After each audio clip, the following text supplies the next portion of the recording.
mirror, it changes, so it reflects.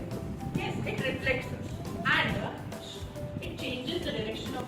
Now, this is a ray of light falling here. Ray of light. Now, this ray of light, I will put it on the plane mirror. See what happens very carefully.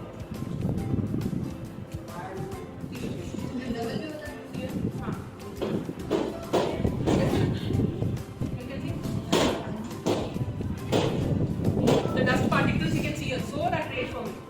You can see the ray of light, the incident ray and the reflected ray will be having the same angle. If I put a normal here, the straight line here, then this also will be equal. The incident angle and the reflected angle, both will be the same, and all lie on the same plane.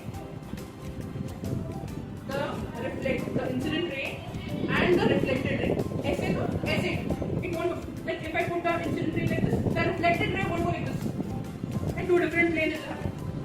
This is one plane, the same plane, this reflected also. Okay? See? So here it is.